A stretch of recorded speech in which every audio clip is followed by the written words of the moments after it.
problemas ambientais para os quais todos nós estamos muito conscientes. Eu começava com o Francisco Ferreira, porque eu gostava, Francisco Ferreira, de perceber se sente que há consciência do impacto do desperdício alimentar, tal como há, de uma forma genérica, tal como há com outros problemas ambientais, como estes que dei o exemplo, as emissões de CO2 ou o plástico. Eu acho que há cada vez mais essa consciência do desperdício alimentar. E apesar de nós sentirmos que realmente falar do desperdício alimentar não deve ser apenas uma questão da nossa gestão em casa, deve ser de todo o ciclo que eu tenho, desde a produção do alimento até ao final, portanto até à deposição dos resíduos, ou seja, mesmo daqueles alimentos que eu não consigo depois aproveitar. Portanto, é essa cadeia toda que passa pela produção, que passa pelo transporte, pela distribuição, pelas nossas seleções de consumo e depois nos resíduos. Há um outro aspecto que também nos parece que é fundamental, é que na nossa pegada ecológica os alimentos pesam 32%. Ou seja, no nosso uso de recursos, nós, se todos vivêssemos como os portugueses, nós precisaríamos de 2,3 planetas. Ou seja, nós fazemos um consumo acima daquilo que é possível para a atual, para os recursos que temos disponíveis em média para o nosso país e também para o planeta em geral. Portanto, discutir o desperdício alimentar, eu diria que tem estas duas vertentes. Tem sem dúvida alguma esta vertente em que as pessoas estão a ficar mais sensíveis, mas muitas das vezes não têm ainda, acabam por não conseguir fazer a gestão ideal, pelo menos na parte do ciclo que lhes diz respeito, que é a escolha do produto e depois a deposição, ou o destino, não é? E, por outro lado, a outra questão também fundamental, que é, do ponto de vista da salvaguarda dos recursos, eu fazer a escolha correta e vale a pena, se calhar, também deixarmos um bocadinho do debate sobre a proteína animal, por exemplo, a escolha da carne de vaca, isso tem sentido, não tem sentido, deve pesar, não deve pesar, porque o que nós sentimos é que também aqui, nestas escolhas que são fundamentais e que devem estar associadas ao desperdício alimentar, também aí falta muita informação e as escolhas não são as melhores, ou pelo menos não são as melhor informadas, não é? Não são as mais esclarecidas. E sobre isso, e não queria já lançar a questão da carne bovina, mas sobre isso tem havido muita desinformação, sobretudo, e olhando aqui para as discussões que temos tido no país no último mês, tem havido muita descredibilização dos argumentos de um lado e do outro. Exatamente. Esse é um tema que vale a pena perceber e discutir do ponto de vista da gestão. E eu queria só dar algumas variáveis, por exemplo, em relação a esse problema, porque também faz parte das escolhas que podemos evitar e que não tem apenas a ver com a carne de vaca. Uma das questões cruciais tem a ver com o consumir produtos locais e da época. Isso é absolutamente decisivo, até depois para a própria gestão do desperdício, ou seja, para o evitar do desperdício. E o que acontece, por exemplo, incluindo a questão da carne, é que grande parte da carne que nós temos é proveniente de fora de Portugal em regime de agricultura intensiva.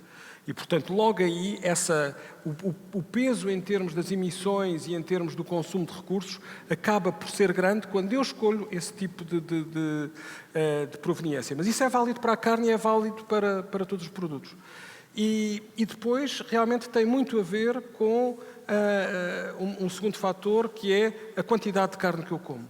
Portanto, os portugueses comem, quem o diz é a própria Direção-Geral de Saúde, 3 vezes mais proteína animal do que aquela que nós deveríamos ter para uma alimentação mais saudável.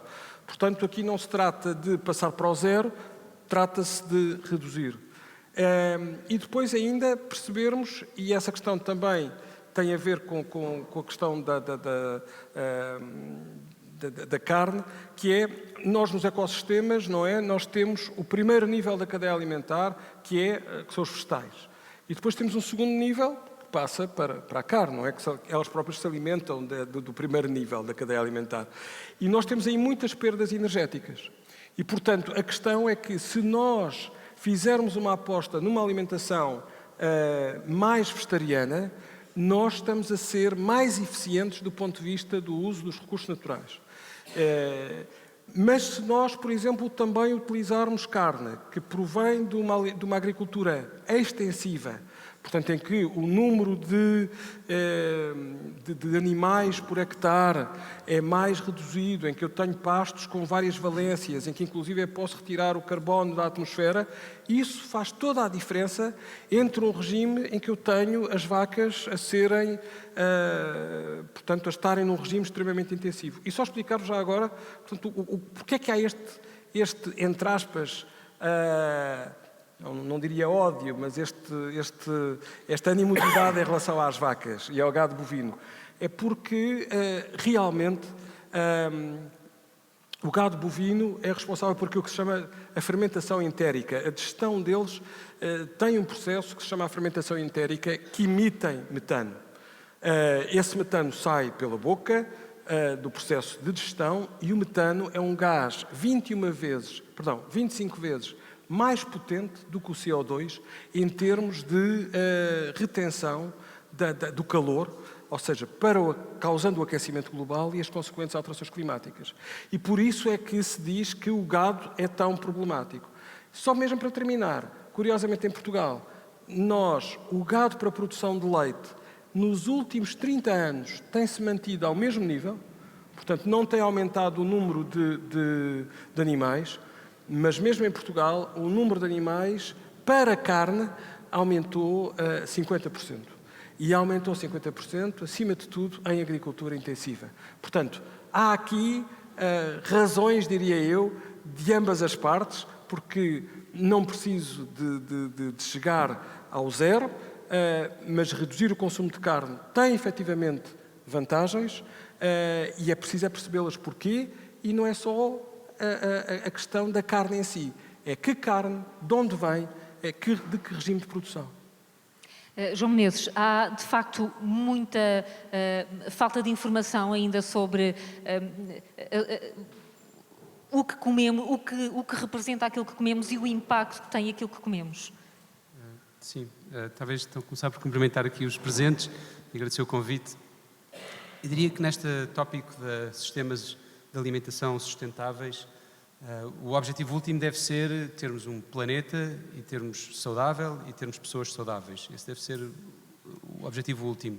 E para lá chegarmos, penso que há aqui 4 aspectos-chave. Um aspecto-chave é aquele que falávamos precisamente, que tem a ver com a redução do desperdício e ao longo de toda a cadeia de valor, como o Francisco referia, mas a questão não se esgota, evidentemente, na redução do desperdício e aí a informação tem um papel relevante, não é? Ensinar-nos como reduzir desperdício.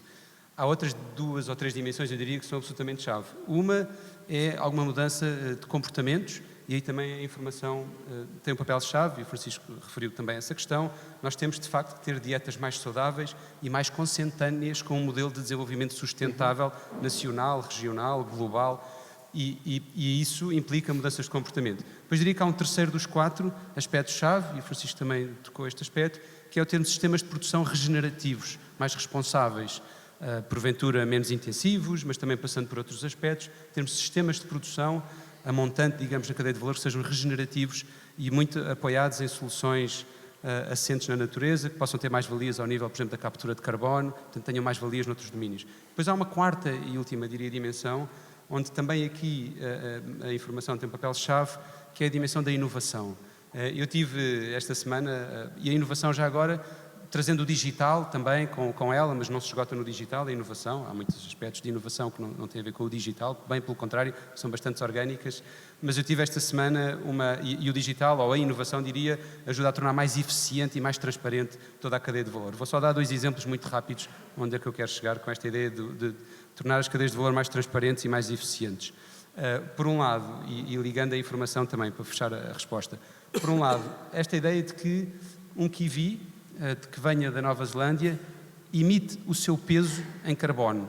O transporte de um kiwi que venha da Nova Zelândia emite o equivalente ao seu peso em carbono. Ora, não faz nenhum sentido, como o Francisco também mais uma vez dizia, consumir kiwis dentro da época, fora da época, ou o que seja, que venham da Nova Zelândia, ou antes, não faz sentido, mas a fazer sentido, se calhar nós devíamos pagar também pelo carbono pelo qual ele é responsável, a emissão de carbono para a atmosfera, e antes ainda de pagarmos, tínhamos de ter informação para podermos tomar a decisão se queremos ou não consumir aquele kiwi. E, portanto, quando nós vamos, dos 2 exemplos, um é este, quando nós vamos a uma prateleira no supermercado e temos um kiwi e o preço, devíamos também ter a pegada carbónica e outro tipo de pegadas, porventura, que esse alimento tem. E aí podemos escolher em consciência, porque nos é dada a informação não só de preço, mas também de pegada de carbono designadamente. Outro exemplo muito rápido sobre, que também joga com a informação e com tudo isto que estamos a falar, era o que eu ia referir há pouco. Esta semana por acaso tive uma sessão com startups, até de vários países do mundo, e que estão exatamente a trazer novos modelos de negócio, disruptivos, inovadores, também para este domínio das cadeias de alimentares e etc.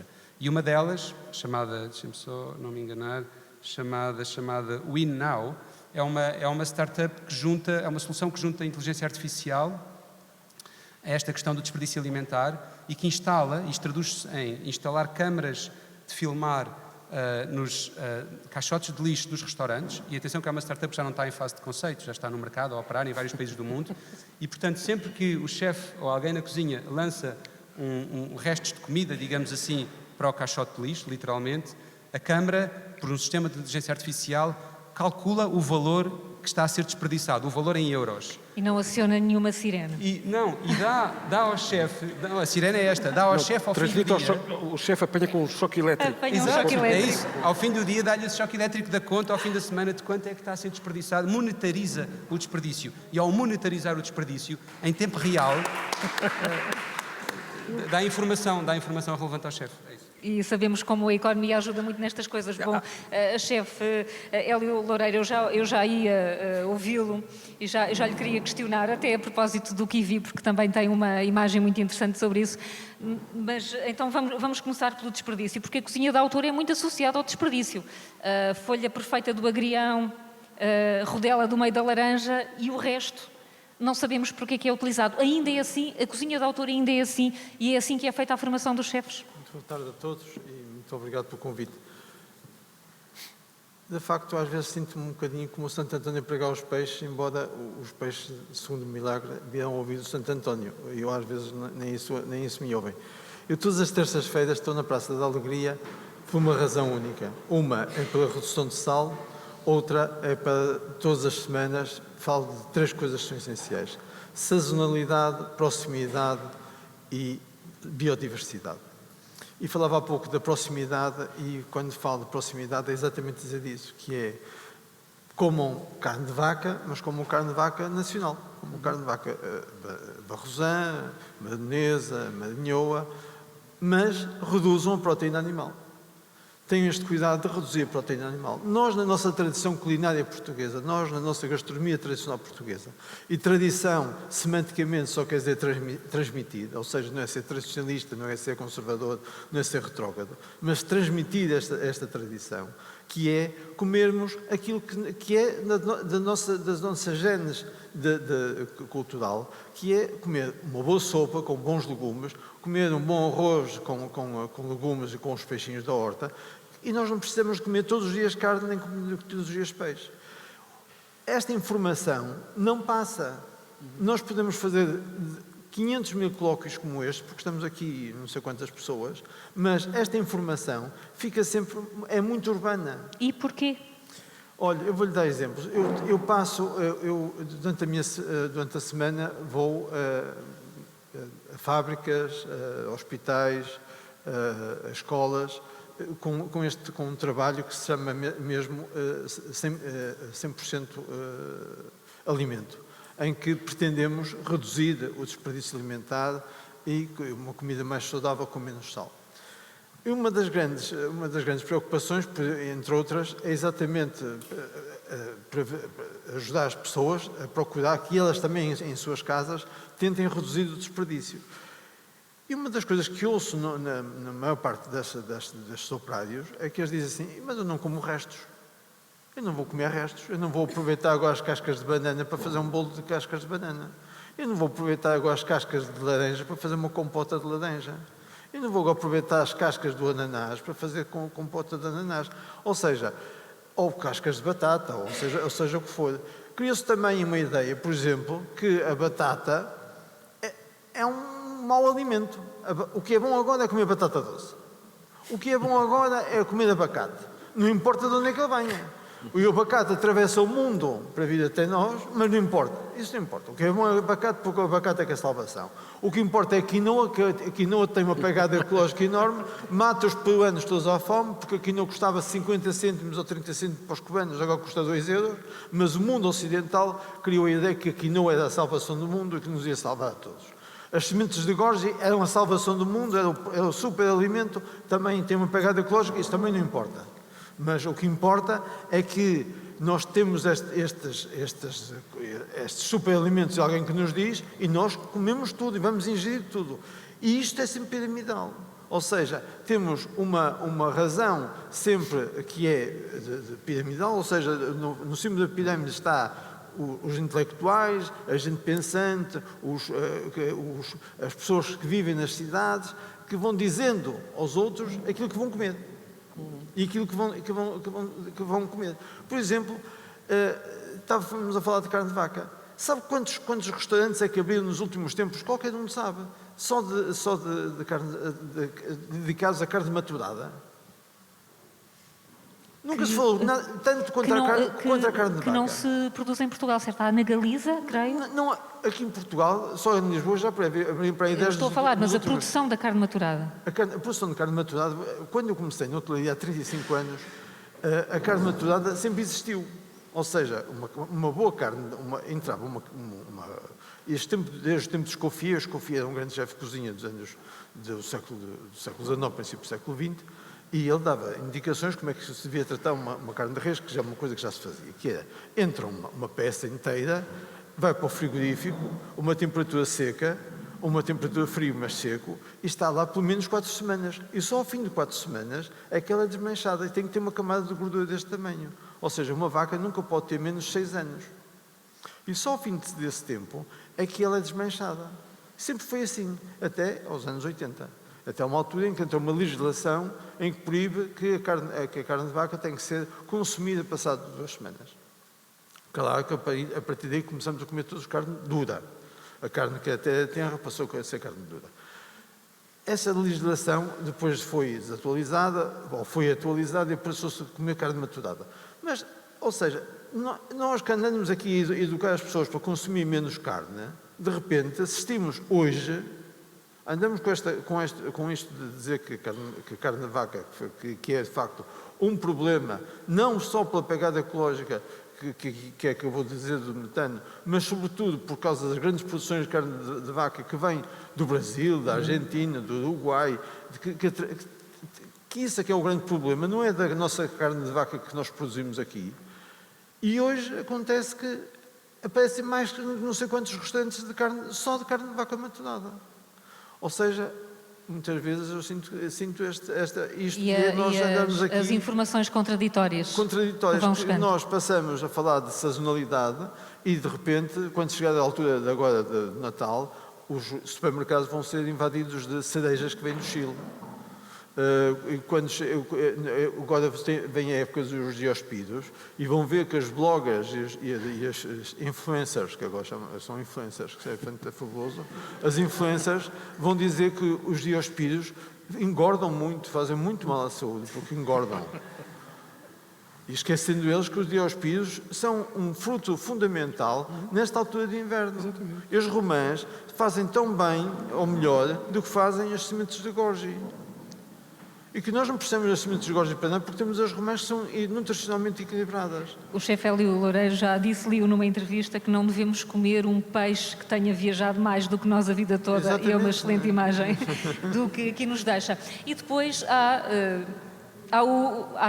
quem saiba aproveitar o desperdício, e é por isso que convidamos o Hunter Holder. A ReFood é uma história que todos nós conhecemos, não sei, não, então se calhar é melhor contar a história, como é que nasce a ReFood, que aproveita os desperdícios dos restaurantes e são canalizados para pessoas mais desprotegidas. Explique-nos, Hunter, se quer isto, mas eu quero que reflita connosco, porque este projeto não tem 9 anos e eu pergunto como é que ninguém ainda se lembrou disso antes. Está a funcionar? Então é um grande mistério para mim, porque o ReFood, ou uma coisa como o ReFood, não foi feito antes. Eu não sei dizer porquê, mas também devo dizer que o ReFood não é a primeira organização que focar em resgatar comida já preparada. Na cidade de Nova York, City Harvest, já tem 30 anos, mas é mais uma operação urbana e industrial, com viaturas refrigeradas indo dos grandões, tipo os Macros e os Continentes, e distribuindo para sopas e outras entidades que têm seus beneficiários. Então é uma coisa muito diferente. O ReFood é quase o oposto. O ReFood é micro-local, numa freguesia ou num bairro, onde vamos também às macros, mas vamos às tascas, aos restaurantes, às pastelarias, às padarias locais. Então, nosso objetivo é realmente criar uma alternativa a deitar fora boa comida e alimentar as pessoas que ainda não são com apoio alimentar nestas mesmas comunidades e em vez de ter um pequeno grupo de voluntários em viaturas grandes refrigeradas, nós queremos centenas de voluntários em cada comunidade andando ao pé ou bicicleta ou até carro elétrica para resgatar a comida em sua própria comunidade e dar para quem precisa.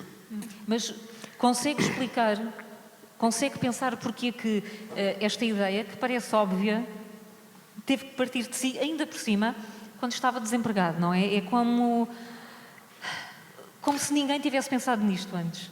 Well, eu também não sei dizer. Eu também teve efeitos bastante negativos da crise financeira de 2008 em Nova York, que vem a Lisboa, mas em 2009 e 2010, e deixar de ter rendimentos. E depois eu teve repensar a cadeira, que é uma coisa que eu fiz várias vezes. Mas isto vez, eu olhei no espelho e vi que o gajo era velho. E que talvez não tem tantas mais cadeiras para desenvolver. E isto desencadear uma reflexão no que eu já fiz na vida, e fez muita coisa, muito divertido, mas sempre para mim.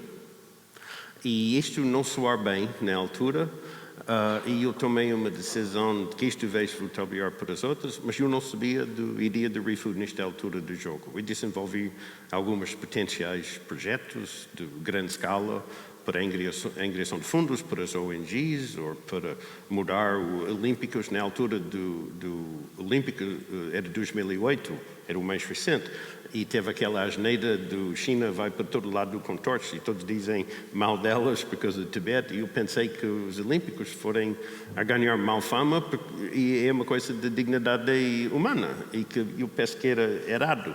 E desenvolvi uma maneira a celebrar as contribuições de direitos humanos em cada país que visito o torto e mudar o paradigma para Olímpicos. Então, teve estes grandes projetos a cozinhar. Mas do próprio ideia vem quando foi numa jantar com as minhas filhas e a Mayara, que quer permanência anónima. That's a joke. Perguntou-me o que é que vai acontecer com a salada, porque fomos sentados ao lado do buffet de saladas. E eu não pensei antes no assunto, olhei para o buffet de saladas e disse, isto não vai ser servido amanhã, então vai para o lixo. E que ela diz que era uma vergonha. E eu respondi que não é só a salada, é toda a comida preparada, que não vai ser não vendida, que não vai ser vendido amanhã, vai necessariamente para o lixo, e não só neste restaurante, mas em todos os restaurantes de Lisboa e todos os restaurantes do mundo. Então, o tamanho de vergonha não é pequeno. Então, Mayara estava reclamando. E este é o papel que ela tem em nossa família, chamamos controle de qualidade. Que ela está sempre a reclamar, isto vez estava reclamando nisto, agora está reclamando em outras coisas. Mas eu tentei defender as colaboradores do restaurante, porque ela quer culpar elas, dizendo que deve dar para quem precisa e tudo isto. E dizem, mas não é culpa delas, eles estão a fazer o seu turno no trabalho, estão cansados, têm lavar as panelas e ir para casa. Então, não é culpa delas porque elas não têm alternativa. E quando eu disse a palavra alternativa foi pum! Então, se for uma alternativa, como seria, e o movimento ReFood vem daquele pensamento.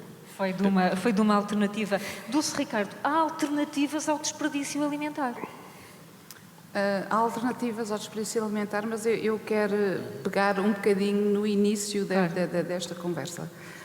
Tem-se falado no consumo excessivo de carne, que não se deve comer carne, que se deve comer mais vegetais. Eu acho que por onde nós devemos começar, e o que está atualmente esquecido no consumidor, é a forma como se deve comer.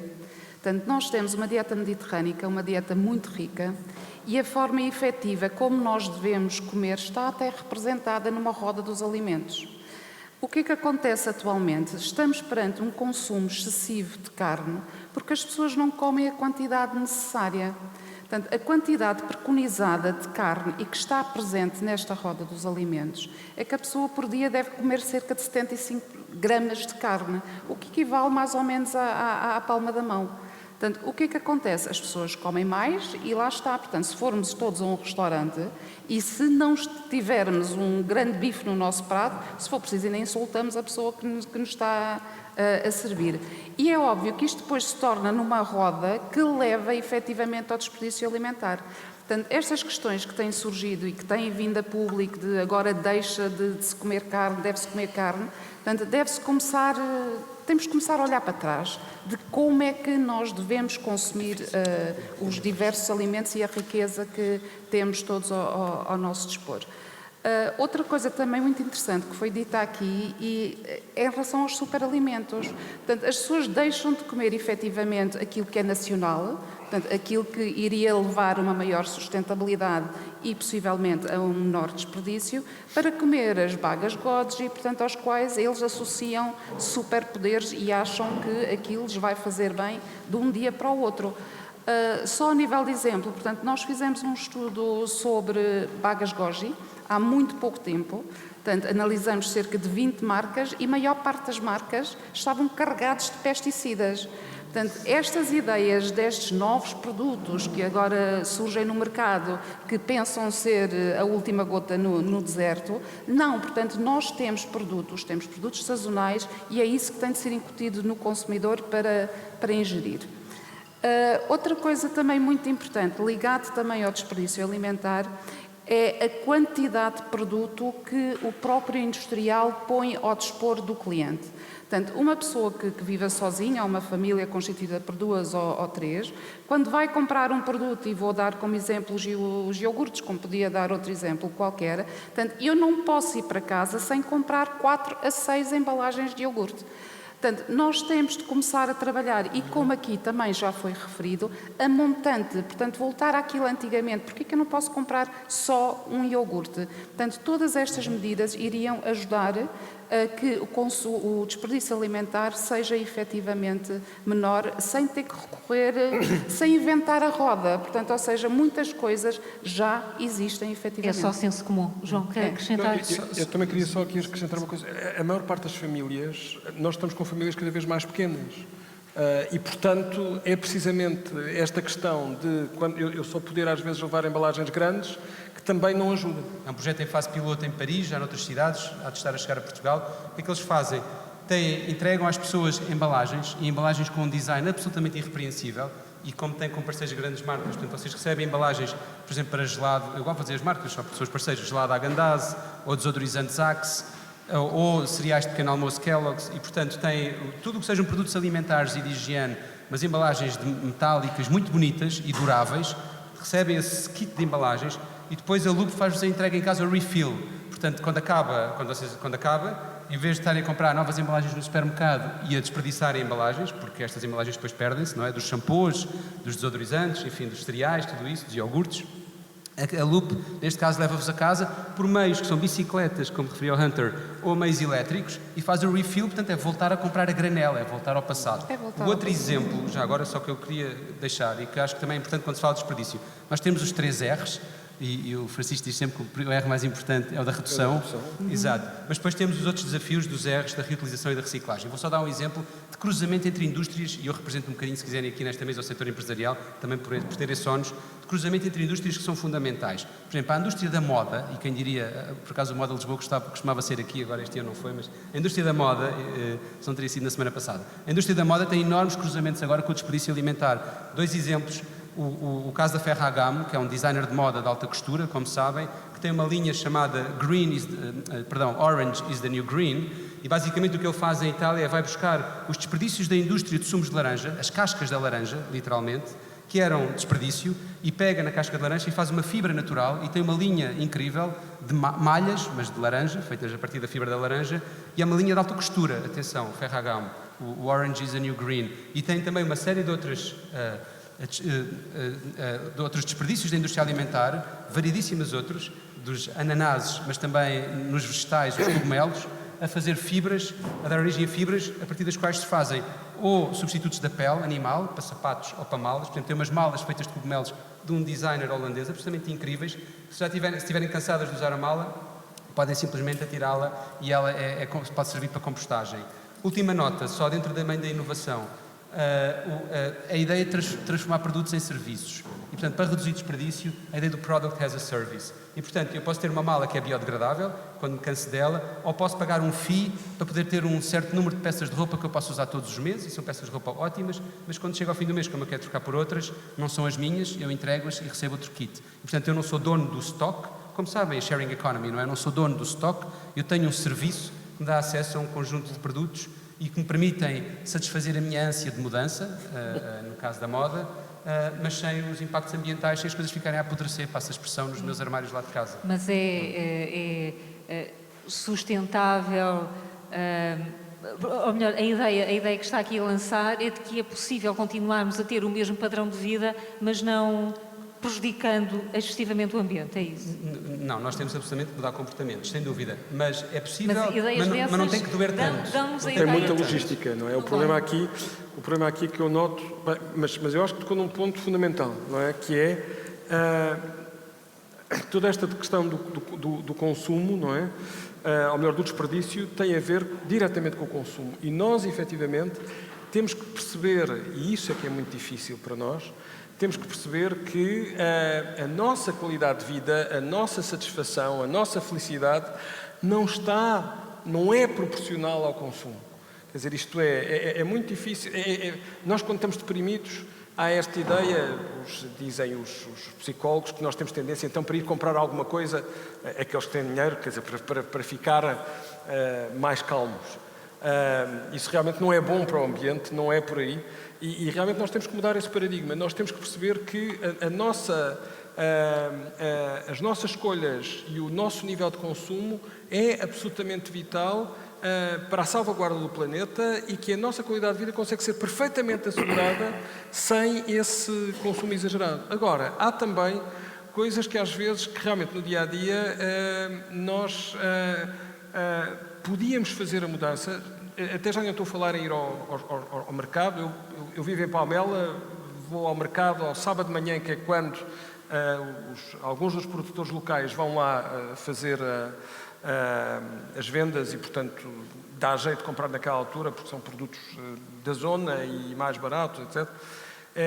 Mas, indo ao supermercado, há coisas curiosas que eu olho, por exemplo, para o leite fresco, ok? E a nossa tendência é ir buscar o leite que tem a validade maior. Se eu souber que tenho ali ainda leite que tem 2, 3 dias de validade e que eu posso utilizar, eu posso levar 2 embalagens da validade mais curta e depois a validade mais longa. Ou seja, toda esta questão dos prazos, nós fazemos às vezes uma gestão que com uma pequena adequação àquilo que são as nossas necessidades, nós podíamos ajudar a reduzir imenso o desperdício alimentar. Porquê?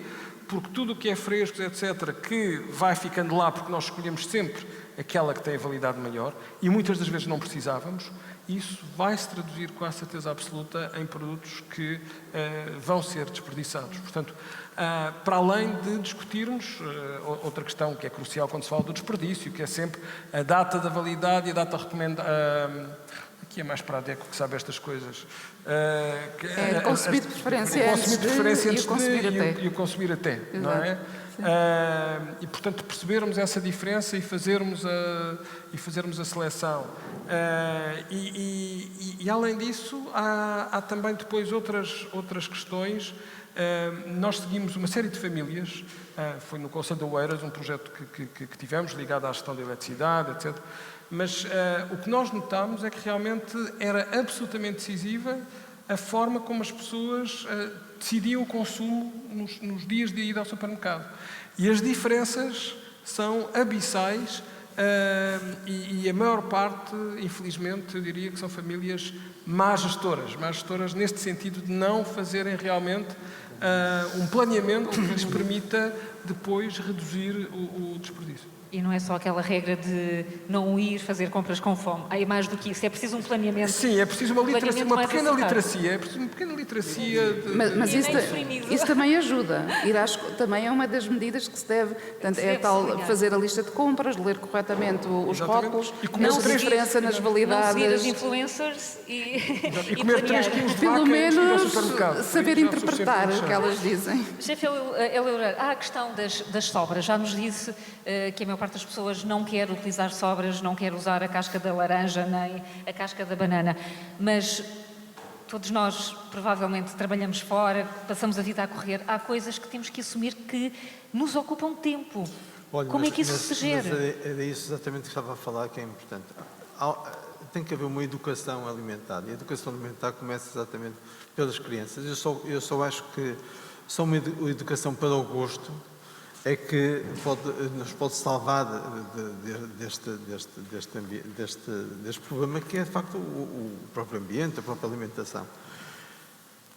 Começa por uma coisa simples que em casa sempre se fez, que é planear a semana o que é que vamos comer. E se ao domingo era cozido à portuguesa, eu já sabia que, em miúdo, que na segunda-feira ia ser empadão, na terça-feira ia ser massa ao labrador, na quarta-feira ia ser trouxas de batata, porque é das sobras do cozido à portuguesa. E não é nada mau. Comida excelente. É tudo ótimo. Os rissóis e os bolinhos de bacalhau eram para acompanhar um arroz de tomate ou um arroz de feijão. Não eram um aperitivo. Hoje são aperitivos. Os pastéis de massa tenra eram para acompanhar uma salada, não eram aperitivos. É que nós mudamos este novo riquismo com que vivemos hoje. De facto, hoje é preciso olhar para os cadernos, por exemplo, de cozinha dos anos 50. Também estamos a falar de uma altura em que havia menos comida, é verdade. Pronto. Em que havia muita gente que passava fome, é verdade. Mas mesmo numa classe burguesa, 400 gramas de carne chegava para alimentar 6 ou 7 pessoas. E isto é que é verdade. Nós passamos do 8 para 80. Mas voltar ao tempo. É preciso tempo para isso? Não, é preciso a vontade e é preciso uma educação para. E nas escolas educa-se e tem que se ensinar. E ensinar, muitas vezes, passa exatamente por ensinar coisas práticas. Passa-se por ensinar exatamente de cozinha. Passa-se exatamente por ensinar como é que se faz uma gestão de casa.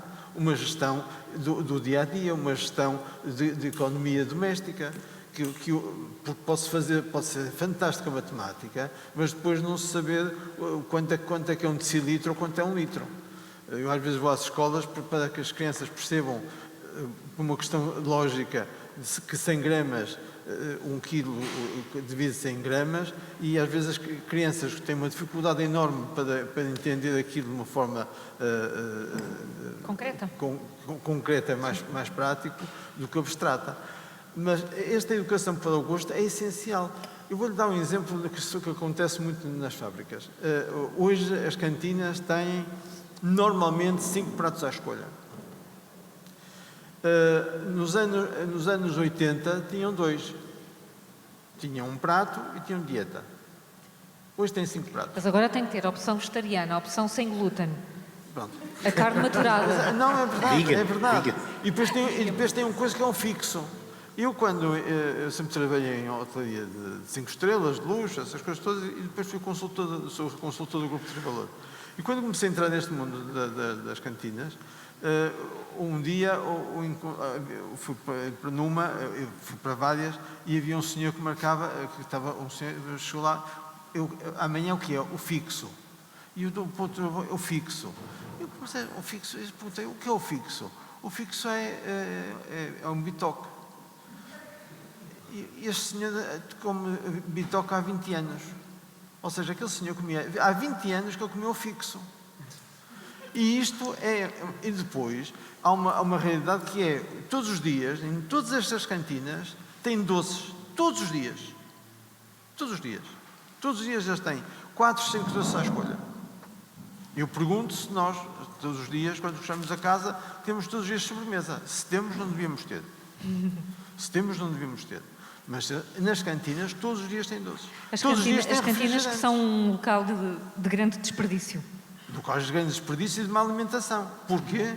Porque se vai lá e corta e diz assim, não há refrigerantes, não há doces, há um prato e uma dieta, que é a minha trindade, vem a Comissão de Trabalhadores, vem logo as manifestações todas. Porquê? Porque não houve uma educação alimentar e não houve um cuidado de ensinar desde pequenos, porque a primeira pergunta que se faz quando sai da escola a criança é o que é que comeste? Mas com ar inquisitório, não é com aquele quadro, o que é que comeste? O que é que comeste? Que é para saber se comeu bem ou mal. O que é que comeste? E a criança vai dizer, comi batatas. A criança fica logo ali sem saber muito bem o que é que comeu. Qual é a resposta certa? Comeu mal, é logo o Carmen Trindade. Há mães que ameaçam as cozinheiras das escolas por obrigarem a criança a comer sopa. Ameaçam de pancada. Ameaçam, que lhes vão bater. Por isso, é preciso uma educação alimentar e é preciso pegar na base. É preciso pegar na base e ensinar às escolas que fazem esse trabalho muito bem feito, com pequenas hortas, com pequenas...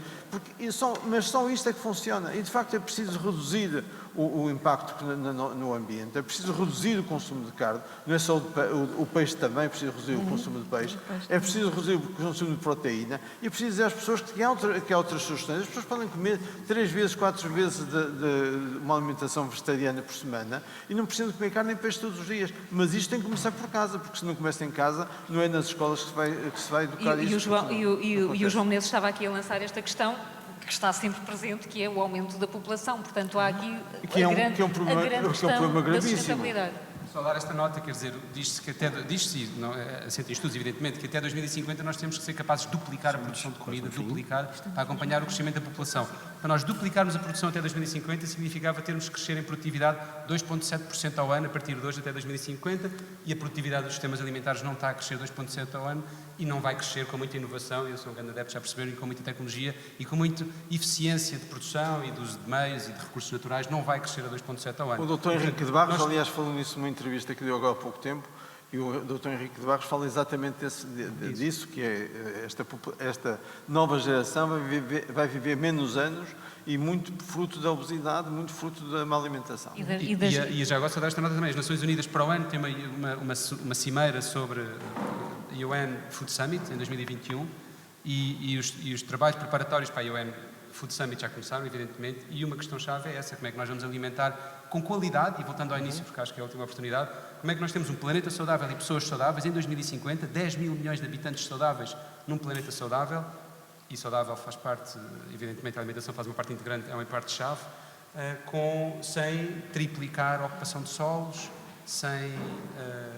enfim, como é que nós aumentamos a produtividade para fazer face a isto? Só 30 segundos para dizer que um relatório precisamente das Nações Unidas de agosto diz que a resposta da parte da agricultura ao aumento da população, e sem falar na má distribuição que nós temos, não é? Que há uns que têm muitos e outros que têm poucos, mas a resposta da parte da agricultura não é, para ser compatível com o ambiente, não é mais agricultura intensiva. Porque os custos que eu tenho de água, de pesticidas, de fertilizantes, etc., não são compatíveis. É uma distribuição mais natural. Porque o que acontece hoje é que o mundo ocidental quase consome... E acaba por concentrar tudo. Estamos mesmo no final, ainda queria ouvir o Anta. Era só uma questão que eu queria colocar em relação à duplicação da parte alimentar e, obviamente, que a população vai aumentar, mas há uma questão também fundamental que temos de falar aqui, é da segurança alimentar. porque temos estado aqui a falar de pesticidas, muitas vezes recorre a excesso de pesticidas. Podemos também falar de nanomateriais que também agora são muito utilizados, nomeadamente na comida e não só. E o que acontece, infelizmente, é que infelizmente ou felizmente, dependendo do ponto de vista, há aumento de produtividade, mas a parte laboratorial para testar a qualidade dos novos alimentos que estão a ser produzidos não existe. Portanto, em termos de segurança alimentar, não acompanha toda esta inovação. Portanto, sim, tem de haver inovação, mas a parte da saúde do consumidor tem de estar sempre precavida, o que nem sempre acontece e é o que nós estamos a assistir. E quanto mais culturas intensivas, maior o risco, quando falamos de segurança alimentar? Essa relação é não óbvia? só isso, estava a falar também em termos de novos alimentos, como os nanomateriais. Temos agora a correr uma petição em termos de dióxido de titânio, que é um aditivo que é utilizado nomeadamente nas pastilhas elásticas, no chocolate, em produtos de pastelaria, que é permitido utilizar, mas através dos novos estudos da EFSA, estamos a ver que é um produto que pode, por exemplo, baixar a imunidade das pessoas e, em último caso, até está ligado a algumas patologias, nomeadamente ao cancro. Portanto, tem de haver um acompanhamento em termos de segurança alimentar com esta inovação. Portanto, alimentar sim, mas com cuidado. Uma ressalva importante. Hunter, estamos mesmo no final. A ReFood é uma experiência, como já disse, com 9 anos. Como é que a ReFood vai estar daqui a 10? Ou seja, eu pergunto-lhe no sentido, a ReFood assenta no voluntariado? Sim, 100% voluntário. E é assim que deve continuar? Ou a profissionalização poderá contribuir para um maior controlo da questão do desperdício alimentar? A profissionalização tem duas vertentes. É trabalhar numa maneira profissional, quer dizer, eficaz e eficientemente, e nós somos todos em favor disto. Profissionalização no sentido de pagar salários, o ReFood nunca vai fazer, porque nós estamos a tentar também mostrar uma nova maneira a fazer uma instituição de solidariedade social e até agora conseguimos manter este status de 100% voluntário. Implica alguma inovação e pensamento fora da caixa, mas pensamos que os comportamentos que levam nós para o ponto que somos não são a solução, então precisamos de outras soluções. E uma destas é uma organização 100% voluntário, mas também ancorada na economia circular, porque é a economia linear que leva nós para esta situação, que é a exploração, produção, consumo e eliminação. E isto é a sociedade onde vivemos. E para mudar isto para uma economia circular, onde ReFood está encaixada, implica todas estas inovações e todas estas mudanças que foram faladas aqui hoje. Agora, para fazer isto, precisamos fazer uma coisa nova, porque historicamente nunca fizemos isto. Temos de mudar a nossa economia. A nossa economia está focada em lucro. E todo para ganhar lucro. E se lucro implica lixo, então há lixo. Lucro implica sofrimento a pessoas, então há sofrimento a pessoas. Então, se não mudamos a nossa maneira a estar no planeta, o problema vai ser se há ainda milhões de pessoas para alimentar. Porque a situação atual simplesmente não é sustentável. Ou de duas uma, ou implementamos todas estas soluções e muito rapidamente, ou toda coisa vai cair para baixo e não vai haver mais desperdício alimentar. Fala com nossos avós e pergunta se havia desperdício alimentar. Não. As pessoas na Grande Depressão nos Estados Unidos não teve desperdício alimentar. Já agora só dizer, o que se desperdiça atualmente é um terço da comida produzida, cozinhada ou não cozinhada, um terço da comida produzida globalmente é desperdiçado, um terço. E se resgatamos isto comida e alimentar as pessoas que precisam, então sim senhor, podemos ter mais 1.000 milhões na mesa, porque já temos isto comida em mão. Mas concordo também com o senhor do Zero, que diz que a agricultura industrial não é inviável. E nós temos de ter uma agricultura de permacultura, sem qualquer químicos e sem distâncias. E eu custa-me a ver a sociedade mudar tão radicalmente a sua própria vontade. Agora, se a vontade está imposta para fora com coisas muito negativas, e eu pessoalmente só muda quando eu sofro. Eu começo a sofrer, então vou mudar. Então eu acho que temos que sofrer para mudar. E tem que ser fácil, tem que ser mais fácil mudar, tem que ser mais user-friendly. Os designers gostam muito deste tipo de expressões, não é? Ainda é muito complexo mudar. Isto é aquele esquema do lixo, não só apanha-se o choque elétrico, mas sai a receita para saber o que é que se faz com o desperdício. Bom, temos aqui duas vias. Vamos abrir o espaço às perguntas. Tantas que vão. João, vou-lhe pedir, se não se importa. Há muitas perguntas, vamos aproveitar bem o tempo. O que estiver mais perto do tempo, vamos aproveitar bem o tempo. Peço perguntas mais 10 palavras, sintéticas. 10 palavras. 10 palavras, se não um choque elétrico, está bem? Quem for primeiro, podemos começar aqui à frente, mas vamos gerir o tempo para dar para todos. Como nos anúncios dos medicamentos. Então, primeiro os meus parabéns, porque realmente não é usual juntar tantas pessoas tão alinhadas e cada uma com coisas tão valiosas para partilhar, e por isso os meus parabéns em primeiro lugar. Em segundo lugar, eu acredito muito bem que esta questão do desperdício também deve ser uma questão tratada à montante, ou seja, nós em casa, ao planear as nossas refeições, podemos muito mais facilmente gerir essa questão e sermos mais eficientes. E também concordo com o chefe quando diz que devemos reaproveitar as coisas, ou seja, ser mais eficientes também nesta... É que a mensagem é muito variedade, variam os alimentos, dieta rica, mas não temos que variar todos os dias, comer coisas diferentes, temos que variar ao longo do tempo, ao longo de semanas, ao longo de meses. E depois, só uma pergunta, que é uma coisa que eu acho que nunca ouvi falar assim nestes contextos, que é, porque é que em Portugal ainda não se fala de agricultura vertical, que é um sistema que já é usado nos Estados Unidos e acredito noutros países, que precisamente vai buscar os benefícios da tecnologia e do Big Data e consegue de uma forma eficiente produzir vegetais com condições ótimas que eles precisam e não dependem dos elementos, não é? Dependem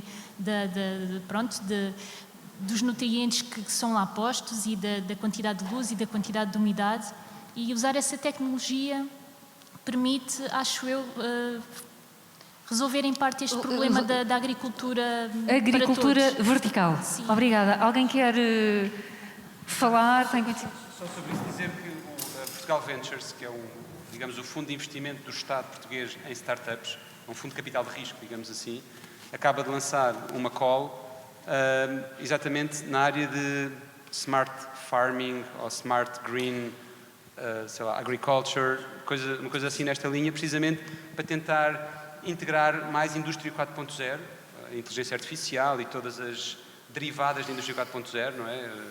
As várias derivadas, para minimizar a utilização de recursos, ser menos intensiva a utilização de recursos e para otimizar as características de cada local, não é? E, portanto, tudo o que sejam sistemas de rega inteligentes, tudo o que referiu, tudo o que seja a possibilidade de utilizar o tecnológico no domínio da agricultura, tem agora uma call aberta para capital de risco para startups.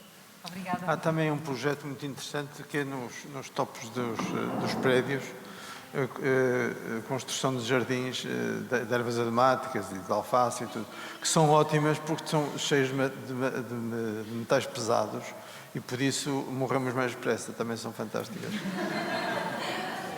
A senhora do lado. Já? Força. Eu peço desculpa, vim aqui arrancar, porque eu estou lá em baixo também e queria ir lá fazer uma pergunta, portanto pedi, e vou ser muito rápida. É o seguinte, a mim o que me preocupa é não tanto, porque eu percebo que há comida e muitas vezes mal distribuída, o que me preocupa é que o futuro, nós não sabemos se vamos conseguir produzir o que quer que seja, porque com as alterações climáticas, não sei se vai haver água, não sei se vai haver vendabaixo que arranquem a comida toda, e, portanto, na melhor das hipóteses comemos insetos, na pior das hipóteses, nós vamos comer comida sintética e, portanto, vamos novamente dar o poder às empresas que vão ter na sua posse toda a tecnologia e obrigar-nos a pagar. E, portanto, tudo aquilo ao contrário em que supostamente toda a mensagem que passa, vamos acabar a tomar umas pílulas, é isso? A UTAD tem um trabalho, a UTAD está a fazer um trabalho fantástico com insetos. Nós já exportamos para a China qualquer coisa como uma tonelada, não sei se por mês, por ano, sinceramente não vou dizer o número porque não sei, de grilos. E pensa-se muito, por exemplo, nos insetos como proteína, como uma nova proteína do futuro. O grande problema da nova proteína do futuro como insetos é pensar nela, se ela vai entrar na nossa cadeia alimentar como a proteína dos pobres ou vai ser a nova proteína, de facto, de uma forma geral. E o meu grande receio, enquanto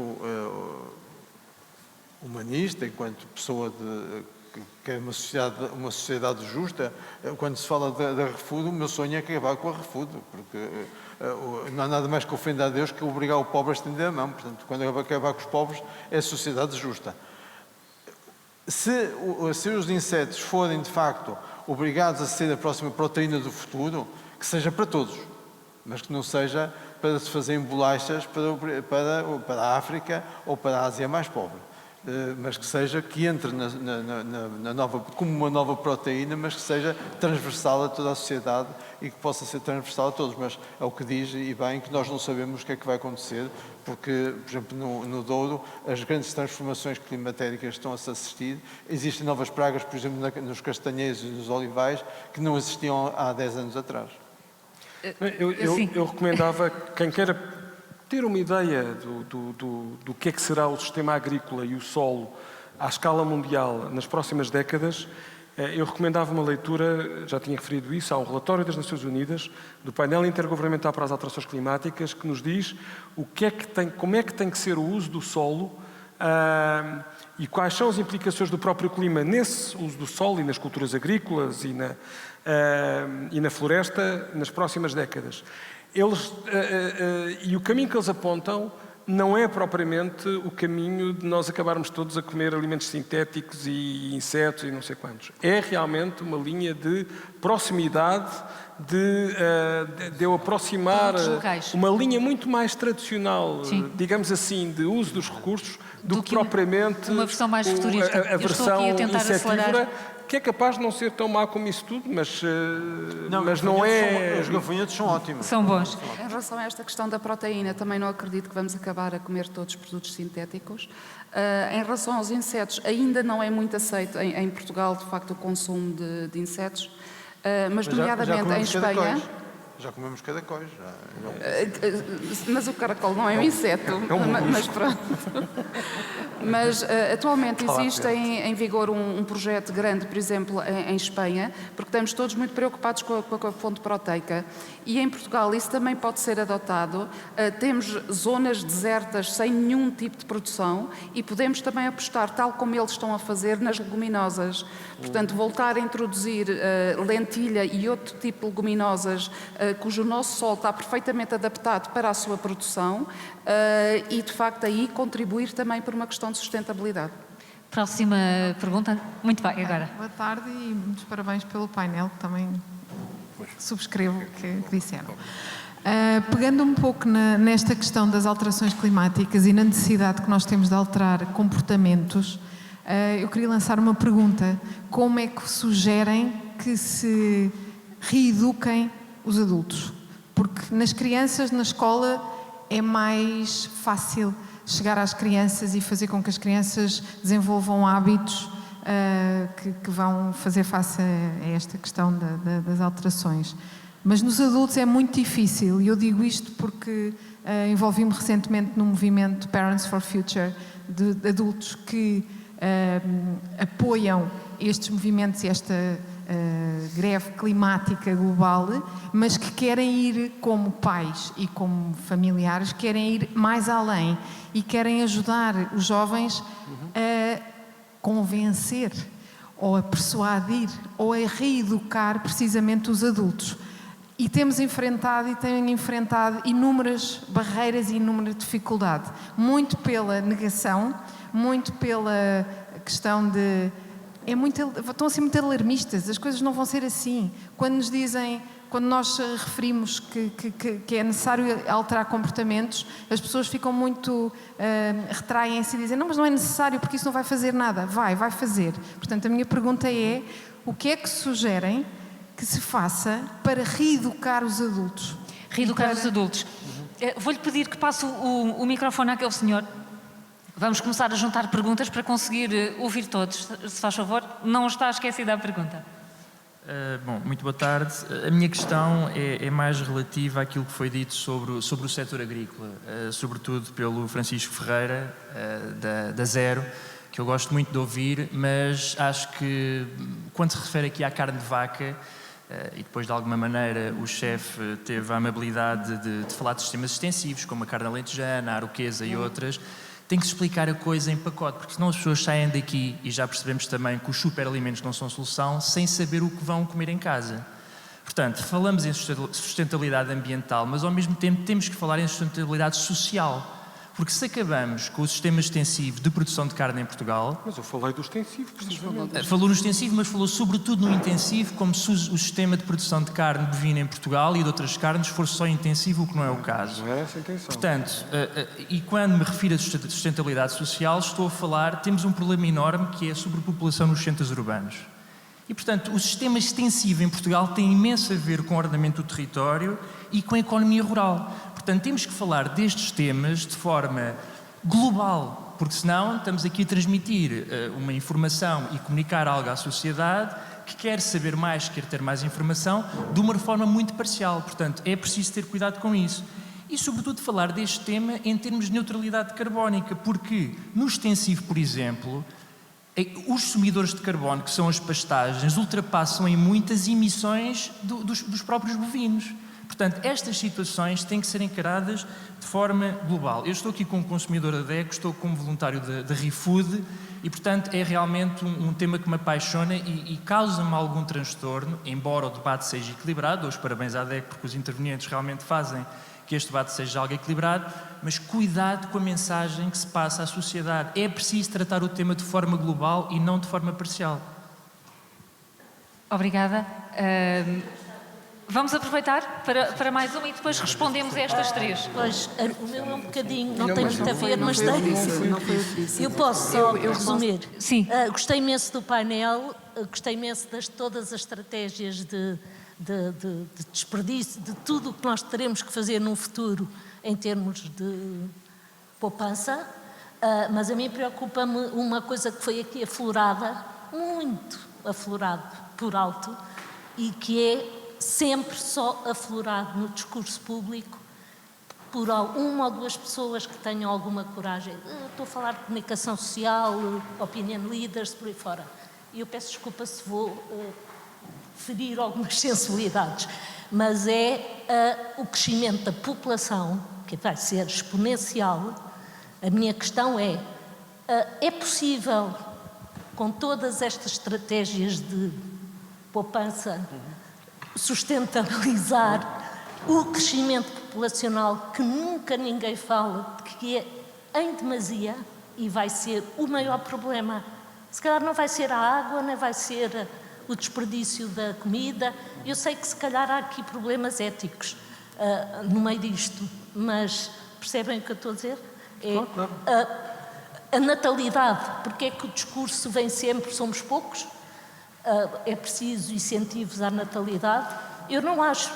Eu acho que o mundo, somos globais, não somos só Portugal. Portanto, a superpopulação, se fosse mais bem distribuída, como aos alimentos, a coisa se calhar ficaria mais bem resolvida. É isto. Muito obrigada. Bem, três notas breves. Eu, por acaso, estava aqui a falar com os meus colegas, porque eu realmente mencionei que, precisamente, uma das diferenças era a questão do regime extensivo. Mais ainda, fazer publicidade por uma razão simples. A Zero tem um projeto com o Clube de Produtores do Continente sobre carne em regime extensivo. Portanto, nada melhor do que nós para darmos o exemplo dessa contabilização. E, portanto, eu fui cuidadoso em relação a isso, garanto-lhe. E sou cuidadoso em relação a isso. Cuidado também com as contas.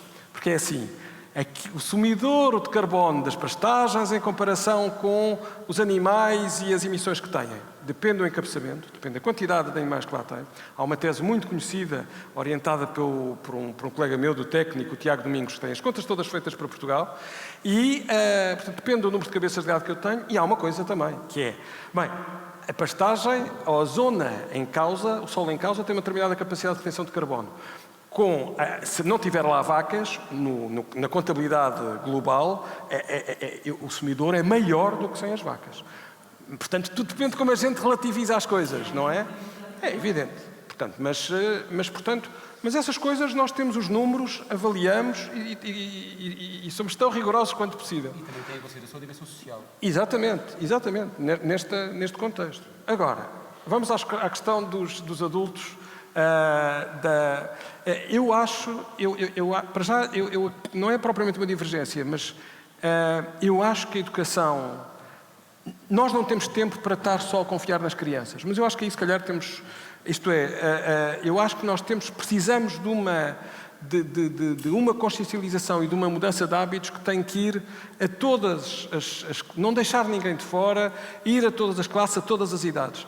Ou seja, onde eu quero chegar é que nós não temos tempo de esperar pela próxima geração. Nós temos que mudar os hábitos já de quem tem 40 e vai viver até aos 90 ou até aos 110. Precisamos de fazer essa mudança. E, portanto, a nossa educação tem que focalizar muito com as crianças, porque isso é uma garantia, sem dúvida, para o futuro, mas temos que fazer um esforço maior na educação dos adultos. Eu acho que os adultos e as famílias, etc., se educam muito pelo preço. E o que é facto é que nós temos uma série de questões que nós não fazemos refletir nesse contexto, não é? Não sei se eu não estive hoje de manhã no debate dos plásticos, mas a diferença é que ele e o João, eu reciclo tudo em casa, faço a separação e o João não faz. Mas... estou só a brincar contigo, João. Choques elétricos. Mas como consumimos a mesma quantidade de água, pagamos a mesma coisa. Não é? Porque a quantidade de lixo é paga pela quantidade de água. E, portanto, isso faz... nós precisamos de traduzir no preço aquilo a nossa atitude. Aquilo que, exatamente, o nosso comportamento. Dulce Ricardo, eu peço desculpa, mas vamos ter mesmo de começar a acelerar. Sim, para a reeducação dos adultos. De facto, a educação, eu não estou em divergência nenhuma. Em questão às vacas, isso é outra história. Mas eu sempre fui um grande defensor dos produtos nacionais e daquilo que está próximo de nós, e por isso acho que também estamos de acordo em relação a isso, e acho que ficamos aqui todos de acordo. Mas em relação à educação, eu acho que se deve ser educado de pequenino é que se torce o pepino, desculpe. É que de facto a educação, quando começa a ser pequena, as crianças é que nos ajudaram pelo cinto de segurança, as crianças é que nos foram os maiores combates antitabágicos foram com as crianças é que nos ensinaram a reciclar o lixo, as crianças de facto é que nos podem ensinar para uma melhor educação. Não podemos deixar os adultos de fora, é verdade, mas os adultos são sempre os mais casmurros. Porque eu, quando estou numa fábrica com 700, 800 trabalhadores e lhes digo reduzam o sal, não bebam refrigerantes, não comam doce todos os dias, e eles dizem, mas eu tenho direito. Eu tenho direito a comer doce todos os dias. Eu tenho direito a refrigerante. Eu tenho direito a comer o que eu quero. Porque tornou-se um direito. E isto de dizer à pessoa que ele tem direito, mas tem que ser responsável da forma como come, vai demorar muito tempo. E depois o próprio médico de saúde, o próprio médico de medicina de trabalho, também não lhe consegue incutir esta responsabilidade nele. Porquê? Porque eu tenho diabetes, mas tomo um comprimido todos os dias. Eu tenho colesterol, mas tomo um comprimido todos os dias. E isto é uma responsabilidade que as pessoas ainda não entenderam, que vão chegar, de facto, se calhar aos 80 anos, mas não vão conseguir dar um passo daqui até ali sem ser com muletas. Portanto, com muita paciência. Dulce Ricardo. Só em relação à formação, queria dar 2 exemplos práticos que nós tivemos e que tiveram grande sucesso em termos de educação dos pequenos e que teve reflexo nos adultos. Portanto, somos de facto a favor da formação nos adultos e temos de insistir, mas nas crianças tivemos 2 projetos, nomeadamente o Fica na Linha e também o Green Chef, onde se faz aproveitamento de sobras. E tivemos um feedback muito positivo por parte dos professores. Portanto, corremos uma série de escolas, norte a sul do país, e foi engraçado receber o feedback através dos professores que os alunos fizeram com que os hábitos em casa mudassem. Se calhar não durante 1, 2 anos, mas pelo menos durante um certo período mudaram. Portanto, a aposta nas crianças é fundamental. O nosso tempo esgotou-se. Eu pergunto só se alguém aqui na mesa quer fechar algum tema, deixar alguma última mensagem. Já ultrapassámos mesmo muito o nosso tema. Eu disse 2 palavras. Eu acho que são as crianças que vão ensinar os adultos. Não temos que preocupar com isto. Eles são muito diferentes de nós. Tenho muita pena por das vacas, mas elas também têm sido educadas para fazer menos flatulência e temos que comer menos elas e dar mais festinhos. E tenho mesmo receio que se todos nós não actuamos imediatamente em todos os campos da nossa vida, privada, comunitária, empresarial, que em vez de nós mudar o mundo vai mudar nós. Ficamos assim. Muito obrigada.